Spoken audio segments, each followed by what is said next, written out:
परशुराम सेना ने EWS certificate के सरलीकरण सहित अन्य मांगों को लेकर मुख्यमंत्री के नाम जिला प्रशासन को ज्ञापन सौंपा और जल्द से जल्द इस संबंध में कार्रवाई किए जाने की मांग की। संगठन के पदाधिकारियों ने बताया कि संविधान में आर्थिक रूप से कमजोर वर्ग के लोगों को शिक्षा और नौकरी के अवसरों के लिए 10% आरक्षण प्रदान किया गया है, लेकिन ईडब्ल्यूएस का सर्टिफिकेट बनवाने के लिए जटिल प्रक्रिया से गुजरना पड़ता है।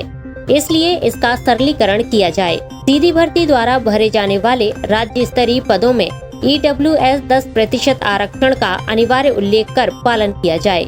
एकल खिड़की प्रणाली लागू कर ईडब्ल्यूएस सर्टिफिकेट समय सीमा में 7 कार्य दिवस में उपलब्ध कराने की व्यवस्था की जाए।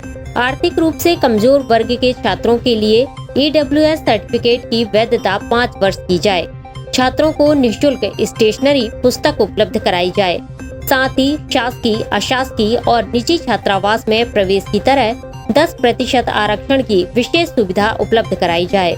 सभी के द्वारा जल्द इस संबंध में कार्रवाई किए जाने की मांग की गई है, ताकि नवीन शिक्षण सत्र 2024-25 में ईडब्ल्यूएस के विद्यार्थी लाभान्वित हो सके। परशुराम सेना संस्कारधानी जबलपुर के पदाधिकारियों ने आज मुख्यमंत्री के नाम कलेक्टर महोदय को ज्ञापन सौंपा। ज्ञापन के मूल बिंदु ये हैं कि भारत का संविधान आर्थिक रूप से कमज़ोर को 10% आरक्षण देता है। जिनको आरक्षण की सुविधा नहीं है उनको 10% समान वर्ग के लोगों को आरक्षण मिलता है।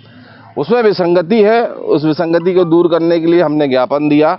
सबसे प्रमुख विसंगति है उसकी वैधता। सर्टिफिकेट 1 वर्ष के लिए उसकी वैधता है, जबकि आज वर्तमान में केंद्र हो या राज्य सरकार हो, किसी भी नौकरी की जो प्रक्रिया 1 से 1.5 साल चलती है, तो उसकी वैधता 5 साल की जाए।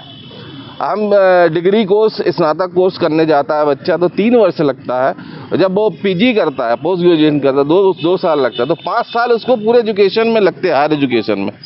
इसलिए उसको 5 साल किया जाए। और बच्चा पढ़ने जब महानगर जाता है तो हॉस्टलों में उसको सुविधा दी जाए, 10% आरक्षण दिया जाए, स्टेशनरी दी जाए, कॉपी दे। वो वास्तव में आर्थिक रूप से कमज़ोर है और कई सीढ़ियों से और कई जांच के बाद उसको सर्टिफिकेट जारी होता है। तो लोक सूचना के अधिकार के तहत एकल विंडो, सिंगल विंडो के माध्यम से 7 दिन में, 15 दिन में सरकार इस पर संज्ञान में लाए और ये सुविधा प्रदान करे। आपके माध्यम से आज परशुराम सेना के सभी पदाधिकारी यहाँ उपस्थित हुए और मुझे पूरा विश्वास है कि माननीय मुख्यमंत्री महोदय इस पर ध्यान देंगे। ये परशुराम सेवा संघ द्वारा एक ज्ञापन दिया गया है, जिसमें ईडब्ल्यूएस सर्टिफिकेट जो समान वर्ग के लिए जारी होता है उसके सरलीकरण के संबंध में दिया गया है। इसमें इनके द्वारा ये कहा गया है कि इसका जो सर्टिफिकेट ईडब्ल्यूएस वाला रहता है वो 1 साल के लिए वैलिड रहता है। इनकी जो मांग है वो 5 साल के लिए वैलिड के लिए, उसके अलावा 2-3 मांगे और हैं, इसके लिए इन्होंने ज्ञापन दिया हुआ है। SK news live Jabalpur.